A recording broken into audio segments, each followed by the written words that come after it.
Thank you for listening to Lone Star Community Radio. This program was broadcasted and recorded live from the LSCR studios in downtown Conroe, Texas. Lone Star Community Radio is supported by listeners like you. Donate and sponsor today. For more information on getting involved with Lone Star Community Radio, contact us at lscrstudios@gmail.com or visit us online at www.irlonestar.com. Good morning, ladies and gentlemen, and thank you for taking the time to join us here on the weekly business hour. We're broadcasting today, as we typically do, from the studios of Lone Star Community Radio, which is located in downtown Conroe, Texas, Montgomery County.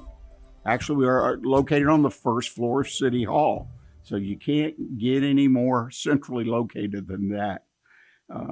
What is Lone Star Community Radio? If you don't happen to know, it's a local nonprofit that exists for all the people, organizations, government, school districts, communities, to have a place to come and share their message and carry on conversations. I encourage you, if you have a moment, go check the website. It's irlonestar.com. That's irlonestar.com. Click on the show tab, and you'll see a number of shows there that are put on weekly, monthly, bi-monthly. They're all produced and delivered by local people. So if you have an idea for a show, reach out and talk to our general manager, Dick Schisler. He can guide you. You can find that contact information on the website at irlonestar.com. A quick thought. I guess I locked onto this now. It's been, the 1st of May, maybe the last of April. I've kind of given an update from the perspective of Washington, D.C. and what is going on there that is or can be or should be or whatever impacting our businesses, even right here in Montgomery County. And this past week, I don't know, there seems to be this growth or increase in uncertainty in people's minds. As I went around, I talked to small business people, I talked to consumers, and a variety of people, the uncertainty, the kind of almost a nervousness about what's going to happen. And in this case, a lot of it, they look to Washington. I mean, we have foreign affairs situation, the Middle East, got a war going on. We got, of course, the Ukraine, a lot of foreign policy situations and issues that when they go south can really impact what we do here. Oh, and don't forget the tariffs. We've talked a lot about tariffs, but I've yet to really talk to someone who has felt the direct impact on their business. So they keep telling us it's going to come, but so far it hasn't really affected us. Some of the big companies have raised prices and done some things, and as consumers, we've noticed, of course, increase in food prices has been here now, really goes back to COVID. And it's all impacting. But the thing, in my opinion, that's happening or is a negative impact for business is that when people are concerned and they're confused, it slows down their decision-making process. I think that's a human trait. And I'm not saying it's good or bad necessarily, but it could be bad for your business if you're trying to bring in additional revenues, gain additional business, and people are sitting on the fence. They don't want to make a decision because what if? What if? And it's that if is so far away, it's not like something they have any degree of control over. So be aware of that. And there are ways to get around that and to sell your products to keep your revenue stream steady. Or I even know some business people where they're increasing their revenue streams, but they're doing a few things different. If you have any questions about it, please send me an email. I'm always open to receiving emails, and I respond to them individually. And on occasions, we do what we call our mailbag segment, where we answer your question on air. So please send me your emails, rick@irlonestar.com. That's rick@irlonestar.com. Business issue, constructive comment about the show, anything that's on your mind business-wise. I love to have conversations about business. I want to remind you before we get rolling this morning that the show is broadcasted live on YouTube. You can go to YouTube, find the Weekly Business Hour page, click on it, and you'll have a chance to click on it. And that means you can watch videos provided as well as listen to the show. I personally like it that way because just listening to somebody on the radio, I don't know, it's hard for me to do anymore. But I encourage you, check it out at YouTube if you'd like to watch as well as listen to the show. Well, today we have, I consider, one of the most interesting business guests that I have come across in a long time. And I think she's got some great backgrounds, some great stories, and really wonderful information in her business story about starting small businesses and making a success of them. So please, without any more delay, let me introduce Solaida Nunez. See, Solaida, I got that right, didn't I? You sure did. We practiced it. If you're a regular listener, you know that sometimes I get tongue twisted.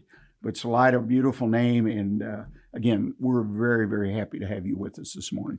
Well, thank you. Thank you, Rick. I appreciate it. And thank you so much for your guidance and allowing me to be part of the Lone Star Community Radio Station, to come out here and share, my background and, my expertise and what I'm familiar with to share with everybody. So I really, really do appreciate it. Well, again, I appreciate it. Let's get started with your business story. What you and I have talked about, what you can gain by going online and looking at LinkedIn and other social media.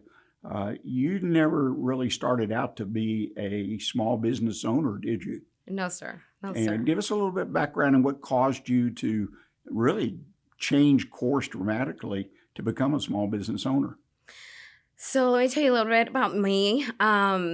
Again, to everybody, my name is Solaida Nunez, and I started in the nursing field. I began in the medical field because I felt like the need of what I wanted to do was always to help people, right? And that was my biggest goal. I'm a people person. I love to talk. I love to, connect. And so that was my big interest. Well, long story short on that part, I started in a position as a director of a traumatic brain injury hospital.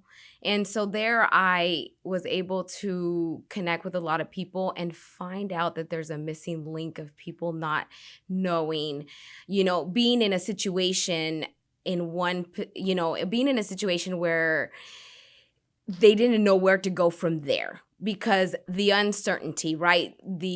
We always think that we're invincible, where nothing's going to happen to us. And so shortly after that, they realized, oh my goodness, I'm in this hospital. What now? So as the director of that hospital, I realized a lot of people aren't set to, financially what to do. And so I learned real quickly with me trying to tap into people's life insurances that have living benefits was a thing. And I didn't realize that a lot of people didn't know that existed. So that literally flourished a whole different mindset of mine to educate people in the financial industry, because I feel that people are led to say this is what you need versus educate what's out there. And I think that's my where my pivot came around, that I found a large financial firm that gave me that opportunity to educate others, of what's out there and what's beneficial, because it's not one size fits all. Oh, there never is. And I think those days are gone, even though we continue to see products and services that, right, particularly with larger companies that do that. I want to back up just a quick second, though, and let our audience know that when you started in nursing, you really invested yourself because you got education, not only a bachelor's degree, the RN, but then you went and got a master's degree. Yes, sir. And so you invested to be a nurse. And so for you to decide to shift gears was a pretty major deal. Yes, sir. Yes, sir. So that's, and it's a wonderful story about trying to help people and educate them and bring them along. At that point, you decided to get into business, life insurance, I guess, initially. Yes. And so how did you go about that? To get started in that business, well, first of all, I had to learn what I had. because initially you can't really educate others without being yourself educated in what you're doing, right? So truthfully, it became where I have a business also as well, a different business that was introduced to this product due to my other business of how to put some strategies in place to help me, right? So with that, I was able to learn more about how life insurance can impact small business owners and how those products out there could help that. But at the same time, as a nurse, I saw the benefit from the living benefits portion of it. And so with that, was how I became more involved in it because of being a small business owner in the restaurant industry. It gave me that opportunity to learn about it on a personal level, to be able to now get involved and get licensed and then now start educating other people. I have to ask you, and I don't mean to dwell on your education, but the fact that you had the nursing degrees, does that play into any of the marketing you do to try to validate who you are from the get-go with a new prospect? Yes, it does. It actually does, because as a nurse, I still have my license. I still currently do everything. I just don't practice with it, but I do because I teach people the importance of what medical costs can be. Because until you're there, I don't think we truly understand. We understand it on a minimal level of what insurance costs monthly. To buy your own insurance without working for a company, it could be $800 to $1,500 a month for insurance, depending on the level that you want. But that truly, I focus a lot on that perspective of, if something was to happen and you don't pass, who's going to take care of you? The cost implications of going into a nursing home, into an assisted living, or a skilled level unit that requires you to be taken care of. What are those cost implications? Are they going to make or break you, or do you have that in savings? And do you want to tap into your savings, into your retirement, things of that nature? Right. No, there's a lot of considerations in that field. Now, I understand you work with family.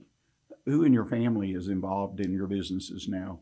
Yes, I do. My husband is as well as licensed as well, and so is my daughter. All three of us get really involved because we can see the difference in the knowledge that people need, and with all different backgrounds, it really brings a full picture that this is not something that we're just selling a product. We're truly wanting to educate people about finances. Well, I have to ask, which I do everybody that's come in that works with a spouse, how do you maintain control of that situation? I say control. I mean, how does that work for both of you? For both of us. So we both, it's kind of divide and conquer. Kind of when you have children, you have different places that you are kind of doing, different objectives, right? So it's you have kids, baseball, this and that. You kind of divide and conquer. So that's still the same situation. Us owning two different businesses, we kind of divide and conquer. So it's always been, we get to come home. We sometimes are together, and sometimes when we come home, we can sit down and really talk about what was our day, each other's day, and then talk about what our next steps are, on what we need to accomplish within our businesses. Yeah, it's a difficult situation. I tried to work with my wife early on in a business because she had a bookkeeping background. In fact, when I met her, that's what she was doing as far as trying to earn. And we didn't last very long. She had, and she has a different temperament than I do, which, bless her, she's perfect for the job she has and has done an outstanding job. But me, I was the pusher moving forward, but I was raised in a different environment, but that's fine. We tried, though. Hey, that's all that matters, right? I just didn't want to come home and find myself locked out, so we needed to do something else different. You're like, we got to go two different ways. And that happens. Yes. And communicating with your partner, whether they're family or not, there's a lot. Absolutely. A lot There's of effort. definitely challenges for sure, Yeah. that you just have to overcome. You just have to be able to see the bigger picture. But that's going to be part of I always say, if there's not struggles in your business, then your business isn't growing. Right. I mean, truthfully, there has to be some kind of struggle. Well, let's talk about growth for a minute. That's another common issue that comes up. And there's been some discussion lately that I've bumped into. It's always been out there. I own a business. I want to grow the business.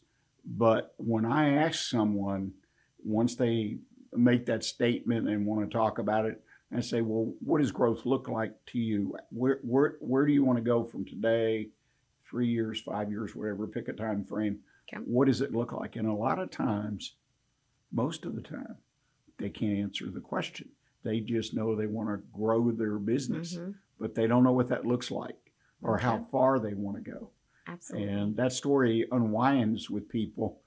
And it's one of my favorite things to do is to go through that exercise with someone and try to make them commit to something. Absolutely. So growth for our business, honestly, it's recruiting. It is networking. Despite the restaurant or despite my life insurance, business or financial education businesses, because I say that because in true, if I don't meet new people, then I can't share my vision. It's going to be the same people. And yes, it's word of mouth by all means, but they have to know, I think a business, you have to know the owner. You have to know the mission behind of what it is that they want to do, so that they can, new people continue to expand. Because you're right.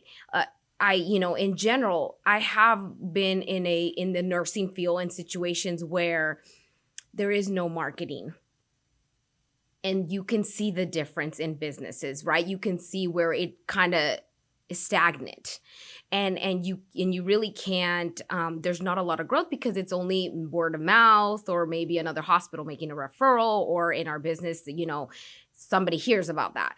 But truthfully, networking, recruiting, this is something I educate to a lot of my, agents, a lot of my colleagues in business. I said, when you're sale, recruit. When you got no money coming in, recruit. When you're not moving, recruit. Because it is what it is, right? You have to share the business. You have to get out and network. If you're going to sit in an office and expect business to come in, it's not going to happen. Not as fast as you want. You make a great point. I don't think I've ever read or heard it put quite that way. It's activity. One of the things, though, just as a footnote, and we talked about this at Alignable recently, I believe, is when I ask somebody, what's growth mean to you? And I get that deer in the headlights, well, it means, I'm doing this, that, or I'm going to buy another truck or whatever.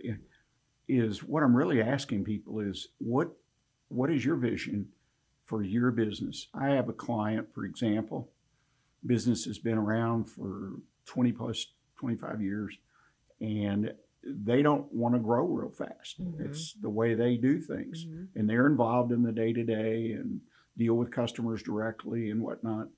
But they traditionally get about a 30% profit margin. And that's what he takes a good salary. I mean, that's a real profit. Nothing's hidden. Yeah. And it's hard for me to argue against that. Right. It's grow, grow, grow. Well, a lot of us grow, grow, grow. Again, where? Don't know, but we're growing. Right. But he almost has 100% of his new revenue comes from referrals. And then the second thing is he doesn't lose customers except when a customer gets bought, and typically by a much, much bigger entity that can provide the services in a different way. They want control and whatnot. So it's an interesting business model. It requires a whole different set of tools to make it work. So there are options out there. Right. But I think your point, though, about growth, recruit, being visible in the community, meaning networking is obviously one of the best things. Absolutely. You mentioned that currently your family, you have 2 separate businesses. Yes, sir. Okay. And one of them is in the restaurant industry. Yes, sir. Probably one of the most difficult industries to find success. how have you been able to find the success you've had so far in the restaurant industry? What works? I think it's also at the same time us being there. A lot of times you're always going to see either my husband, myself, my daughter involved in that business as well. So clients like to see that. I say clients, customers like to see that. And to me, when I go into the restaurant, I'm walking in and I'm saying good morning, good afternoon to everybody. How's everything? Having that customer service to be able to, and to put a face to the name that when they come in, they see us and we can, attend. That to me, I think is the key to success of how our restaurant has been taken into, to the next level. We've only been in business 2 years with it. We have been catering for almost 20 years. And I think that's what brought us to the level of getting that restaurant open. And I think that's where our success has been. So within this 2 years, it has been pretty successful in the sense of, keeping our clients and then also getting referrals of new ones because it's our first time in and so referred me. So, those kind of things, it's always been but I think it's definitely the owners have to be there for businesses to be, because then you still have that, accountability and you can't tell your employees to do something that you haven't done yourself. Right. And I think that's success. Well, I think in years ago when I was coming of age and going through all this, I saw firsthand, because I grew up in a family business, and which really grew from one store to just a ton of them, and the visibility. And I'll never forget my grandfather, he and my grandmother basically started the business. His job each evening for sure, and usually in the morning when customers were coming in on their way to work, he would be right there and greet them, preferably by name, and then say, well, he didn't take care of anybody. He was out front there. And it's an amazing story of how successful that one store became, even on a national comparative basis. Yeah. But I attribute exactly what you're saying, that visibility and friendliness, and he was super at it, really super. That's awesome. So, yes, I agree with that. It was a great role model for me to watch and then watch the success. So I think you're really onto something that, especially in a restaurant, I was thinking as you were saying that some of the better restaurants I might have had the privilege to go to as I was growing up, and always the owner was there. There was an owner, always available, always visible. And able to do what your employees are doing without question. I am no more than the employee that's working there. The fact that I was able to provide an opportunity for somebody to work means nothing to me that I'm not able to do what they do. So, it's funny, in that family business, you hit another nail on the head. Our best operation, which happened to be in San Antonio, the individual who ran that operation, that's exactly, I would go over and I learned from him. So I'd kind of shadow him around, and we'd walk in a store and he'd say hello, but he was still moving and he would start doing something and somewhat quietly. And if he saw something, he'd ask about it or whatever, but he brought a certain energy. Yeah. And like you said, he knew how to do everything, instantaneously. Absolutely. So at the end of the day, I was worn out physically, that was for sure. Sometimes mentally, trying to pick up on things. So you make a great point. Maybe some of that's been lost perhaps over the last few years and generationally. The importance of putting a face with the business and feeling a lot more secure, or feeling very positive about doing business with people. Hands-on, for sure. Don't lose that connection, the reason why you're in business, right? No matter what business you do, especially us in the small business industry, right? You want to make sure that you're always hands-on so that your clients can see you. Yeah, some great points. Well, ladies and gentlemen, we have come to our first break of the day. We're going to take a short break, and then we're going to come back with Solaida and talk more about business and some of the challenges she faces as a basically multiple business owner too, and growing, I suspect. So please stay with us, and we'll be right back.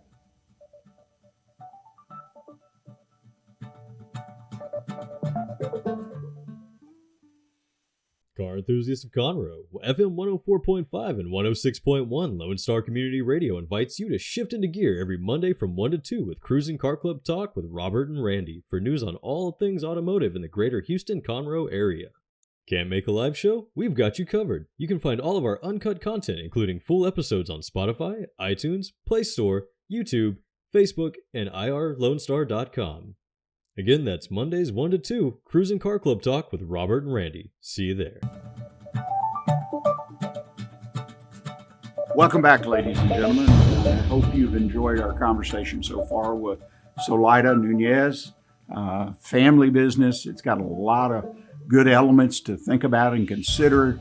A lot of them, I think, impact most, if not all, small businesses. And we're going to continue that conversation. One of the general topics I like to touch with every small business owner is very general. What is the biggest daily challenge you have in running and building your businesses? Time. Time is definitely for us. It's just like, I feel like there's not enough hours in the day to running two businesses. There's a lot of, for me, again, as we talked about, activity that I want to hit on both businesses, that I find myself where I'm like, okay, check for the next day type situation. So I do feel that that's my biggest challenge, because it's not conversation. It's not talking to people. I love that. I just wish I had more time in the day. Time management. Like, man, one it's of those funny. things. I'm smiling because with the nonprofit roundtable that I mentor, one of our longtime members, that's what she wants to talk about every month in our meetings. Yeah. Has somebody learned something new that, time management. How are you going to fit this in? Right. And she's done a wonderful job with her business, being the nonprofit and building it and whatnot. Very, very successful. But she's scrambling for time. Yeah. That's not unusual. Right. Do you have any tricks that I could pass on to her? Well, my biggest thing is just definitely be very, very, very strategic with your calendar. I share my calendar with a lot of my team colleagues, because as they're starting, when they start with their business, I want them to have my calendar so that they know if there is a second in there, fit me into your whatever it is that you need. You know what I mean? Because I want to make myself flexible. Kind of the same situation as, again, if I'm going to bring you onto a business, A, B, C, whichever one it is, I want you to know that I'm here for you. Because if you're a newborn into a new business, a newborn can't teach the next person. Right. So they got to learn. So I always run, and teach from the front, so that they know that if I'm available, then they can, they have me. That's a great issue to tackle with time management. My issue back in the day when I had to keep strict time limits was allowing enough free time, so to speak. In other words, when something popped up, I had time to take care of it. Mm-hmm. So, you went from an hour a day to 2 hours a day, because a lot of my job required me to, I was a firefighter. My dad used to love to tease me about that, but things happen. Yeah. And those were typically operational situations. Equipment broke or something. That, regardless of how well you took care of your equipment, occasionally stuff is just going to break. But no, that was the biggest challenge I had. So at the end of the day, I didn't feel like I was squeezed and I didn't really get anything done, because if I didn't check my boxes every day, it put me down. So I started trying to build a little extra in there. Yeah, to give yourself time to find out, so I'm available. And it also time management also includes your family. As small business owners, I think that tends to, if you're in the corporate world, you get burned out from the corporate world. But if you're a small business owner, you tend to lose time for your own family. So I think also keeping a strict calendar of what's going on allows you to say, on certain days, this is church day. I have to call it quits today because I have to give my time to the Lord. Or there's a something going on this weekend. I have to make this time. So that's why using your calendar, even if it's time ahead, certain special events, it gives you that time. No, you make a really important point, and that's work-life balance. We talk about that a lot here. I personally didn't do a very good job in the early parts of my career. When somebody asks about our kids or makes a positive comment about them, of course, they're all grown up now, but I give my wife 100% of the credit. I said, you raised the kids, I didn't. I was busy because we had stores and they open early and close late. And I just felt, I was raised in an environment that you had to be on the floor 12 plus hours a day or the whole damn thing would crater. And that's nothing so far from the truth. Yeah. But yeah, I learned a hard lesson, as my dad did too. And I think you bring a really good point. So likewise, I'm a daughter of an immigrant parents who were farmers. So truthfully, like you're saying, I think my dad had a hard time keeping up with us because he was always stuck in the farm. And then later, my mom got involved with him. And being the oldest daughter of 3 younger siblings, I became sort of the mom. And I think that I don't blame them and I do not regret doing what I did. But I will say that it taught me a lot. It taught me, the importance of small business and how, what you do and how you do it so that your kids are able to still, whether they're part of it or you're part of their life. Because truthfully, I mean, I do recall my dad missing a lot of my stuff. And I remember seeing my mom sit with me in a PTO meeting. At that point, my mom didn't know English, so I'd be translating everything for her. And so those things, that's why I say, like you said, work-life balance, family, it's key to include them in your schedules because that's super important for the success of your business as well. Because if you're not going to be, happy, then chances your business is going to struggle too. And another good point, and there's a certain irony in the whole thing because one of the reasons, at least that I've been told, is people gravitate from, say, corporate jobs to owning their own business is to give them the flexibility to be at those events for their children. In other words, that family time. But the reality sinks in real quick. Like if you're not there, who opens the door? Of course, as you add employees and so on and so forth. But people have a tendency because everything seems to always be at risk. Yes. But anyway, that's an irony of being in business for oneself. Yes, sir. So that's so true. It's amazing. Multiple businesses so far too. You and your husband, your family, have any desire to go into another area in addition to the 2 that you're already in? Not at this point. I think the restaurant definitely keeps us busy. Finally, now I'm able to get my husband to step away, for a couple hours to kind of help out with the other business in our, financial education business. So teaching him multi-handed income, which means, you can step away and let the business run itself is okay. That was a hard topic with him because he felt like I needed to be there and he felt guilty. He felt guilty leaving the staff behind to work. He says, I feel like I need to be there. And I said, and I get that because it's our business, but you do have to be able to step away. So truthfully, I think now getting him involved into the financial education industry with me a little bit more, teaching him how to become a trainer as well in that area because he's kind of been more on the back end just watching, I think is going to give him another sense of feeling, of being able to teach people from another perspective because he is a business owner in the restaurant industry and seeing how that's helped him.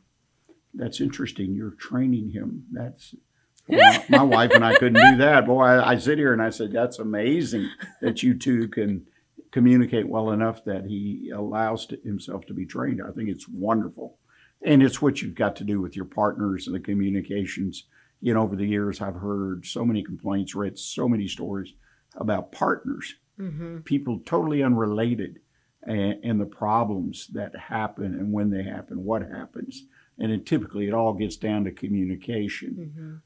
And some of it could have been foreseen before they ever started together if they sat down and really thought it through with each other. And, you know, even if you don't have a quote unquote business partner, you do have partners. We all do. We have family. We have grandma that lent you the money to get started, whatever it is.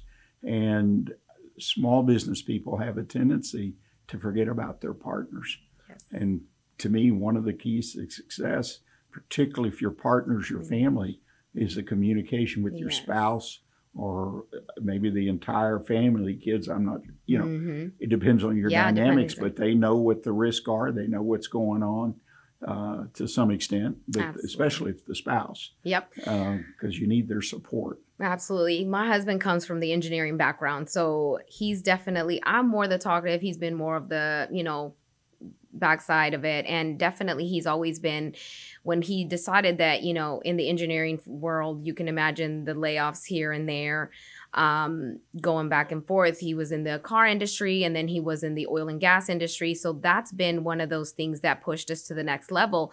But when we decided to open the restaurant, that was one of those conversations that we really sat down and, you know, it just has been one of those, we've been together for over 30 years. We got married in our teens. And we just said, you know, this is something, you know, are we going to do this? And this is, are we going to do this together? And I think that's kind of when you mentioned I'm training him, I think it goes vice versa, because he's like, okay, let me train you about how to run this restaurant. If I'm, you know, God forbid, happen not to be here, this is how it works. So I think it's kind of, it's worked really well because we've both been mutually really together in both businesses that he's, you know, comfortable with that. Well, it sounds like you have a wonderful partnership with him, one that's on the line every day as far as being, you know, the need for communication is so strong. And I typically find, at least in my experience and reading, that that's the weakest link when you have issues. It can be typically go back to communication or the lack thereof, the clarity, knowing how to talk. I have a tonal problem, which apparently is a big problem, where I speak to my wife and I'm not meaning anything negative or whatever, but my tone is serious. Or sometimes I've moved on to the next issue with my brain and I'm just saying something like, hey, I'm in a hurry. And I read the other day that that's not unusual, but for men and women. But the point is that whether it's a personal relationship or a business relationship, that communications and the importance of it. And it's amazing to see people have success in a business and be able to track back certain things that led to their success or contributed. And one of them is their communications, because you'll find the email, the text, the verbal. If you talk to them and dig into it, you'll find out they spent some time establishing those and they maintain them. And they look for opportunities to communicate with everybody involved in their enterprise, including their customers or clients. Back up a little bit. Let's talk about the family legacy advising business where you spend most of your time. You've talked about life insurance. Are there other products you offer or services to your clientele? So with family legacy advising, what our goal is financial education. So at the end of the day, we want to educate people. Our philosophy, should I say, our philosophy is, do you want to 5 times or 10 times your income? 1. 2, do you want to learn about the 3 rules of money? Do you want, you need to have 3 goals in mind. What are your 3 goals? And lastly, self-development. So though that philosophy in family legacy is what we really hone down in education. What product? I mean, products are products with me, with the next person. But truthfully, if you can literally learn about the financial education piece aspect of it, then you'll learn what's best for you. So whether it's savings, whether it's life insurance or, protection, income protection versus, life insurance. What is it you're looking for? And again, I know the word life insurance scares a lot of people. And I think that's why we've kind of geared away from the word, because it's not. Life insurance is, if you're looking at just a death benefit, that's death insurance. That's not what I focus on, because I'm talking to a person that's alive, that's wanting to live to hopefully have a good life at retirement age. So educating people from that aspect, I think, is my goal.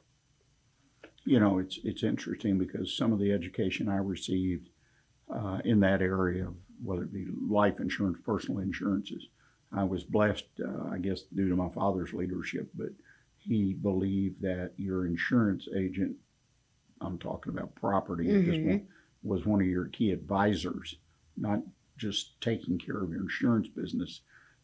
He had this whole philosophy. We've talked about it on the show a number of times, but also the same thing applied. He found and connected with one of the best as far as understanding the purposes of insurance and this and that, and then understanding his financial situation and his goals, all the things you talked about.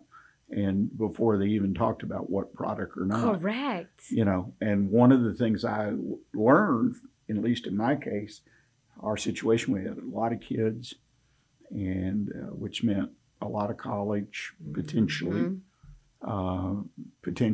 and we had set up a fund and did all that separately, my wife and I did, and as we went along, but I laddered my life insurance, because once I reached a certain age, say retirement age, I didn't need the insurance. I didn't need the money, because I had built my estate. My wife and I built our estate. Correct. So there was no reason to keep paying premium, but we laddered it. So when the kids graduated high school, college, there were kind of bumps and reductions. So you bring a really great point on that. We do different workshops. So we have 7 different workshops, and one of them is called where it's the X curve concept, where at the beginning of our life, our responsibilities are super, super high, right? And then our wealth creation is where it comes, where all of a sudden, when that's coming down, which is exactly what you just said, is as our responsibilities curves coming down, then you know that your wealth creation is coming up. So it kind of turns it around, right? And we educate that to people to understand there's 2 formulas. One, to know your insurability need, and then the other one is your wealth creation, right? So we want to know, those 2 formulas come into play for every single client to see where you are. And that's called the X curve concept that we educate on. Right. Well, it made sense to me. It was almost novel. When I remember pushing back and from the desk and thinking about it, and I said, okay, so you're going to sell me more, but you're going to sell me less. But the idea that was really the nexus of it is what I needed for my family and my goals, my personal goals, which of course generally were to take care of them, particularly if I wasn't there financially. Exactly. And give them enough to get through these stages. And then and I think a lot of people have a lot of misconceptions of life insurance, or in general, or there's a lot of misconceptions and also misunderstanding of what truly is for you. But I don't think that there's nothing wrong with the product. I think it's the agent that you possibly could be dealing with. And I'm not speaking of any specific anybody, but in general, because I had an appointment where the person said, well, they just told me this is what I need. Great.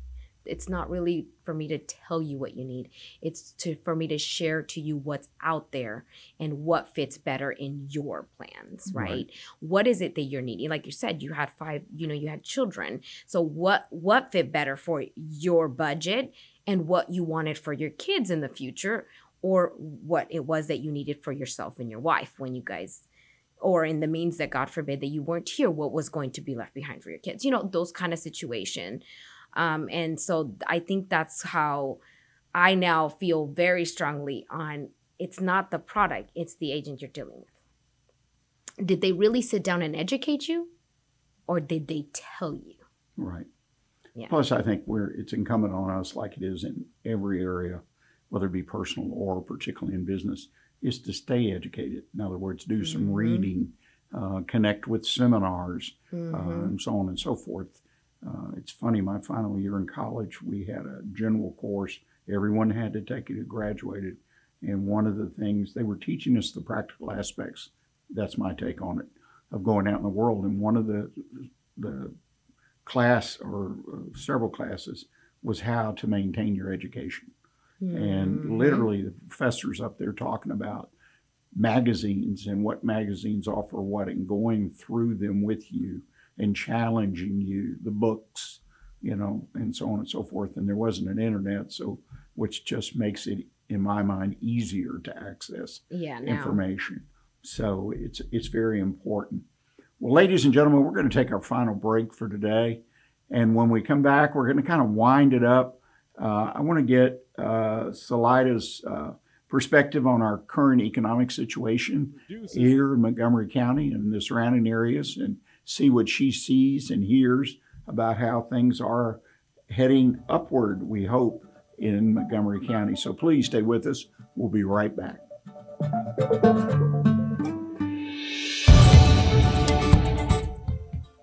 Every Friday, tune into Texas Ticket on Conroe's 104.5 and 106.1 FM with Armando Nino of Gold Lake Conroe, focusing on Montgomery County area events and places. Get a feel of the Texas spirit at the event, paired with guest and vendor interviews, event coverage, and ticket giveaways, and so much more. Join us Fridays and punch your Texas ticket. For more information on the show, visit irlonestar.com/Texas Ticket. Welcome back, ladies and gentlemen. You've been listening to the Weekly Business Hour. We've had, I think, a great discussion today. And just to remind you that a copy of today's video podcast will be posted in the next few days. So in case you missed something, or I'd love it if you would share it with someone who owns a business or thinking about going into the business. Love to have new followers of the Weekly Business Hour. Well, it's time to wrap it up. I'm not quite sure how much time we have left, but it looks like, 5-6 minutes. Solaida, always ask, everybody comes in, and I generally get the same answer, but lately I've noticed the answer is shifting a little bit. So let me ask you, how do you see the current business environment here in the greater Montgomery County area? Honestly, I see it growing.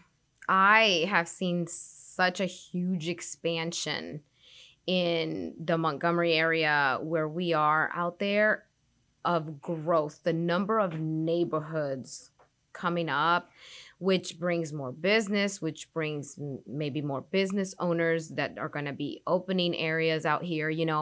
I personally see a huge growth to Montgomery, and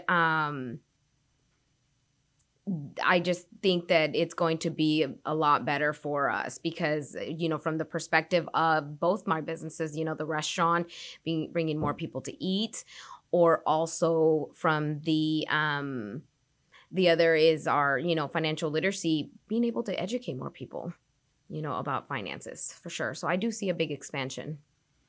And that brings up an interesting point that obviously wage inflation has been predominant lately, people making more money, which I guess maybe I'm a little naive, but would that also cause people to come to someone like you, say, I'm making extra money, but also the price of groceries continues to go up? How has it affected, if at all, your business? Definitely. Inflation is a thing. I think a lot of people don't understand inflation.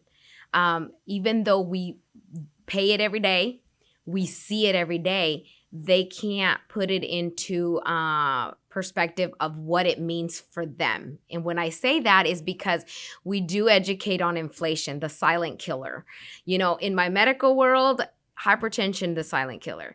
In our business world, inflation is our silent killer. So, definitely very important. So yes, I have, we do deal with some workshops just in solid inflation, which is one of our silent killers, because yes, you're right. Our wages aren't adding up to the same thing that everything is costing nowadays.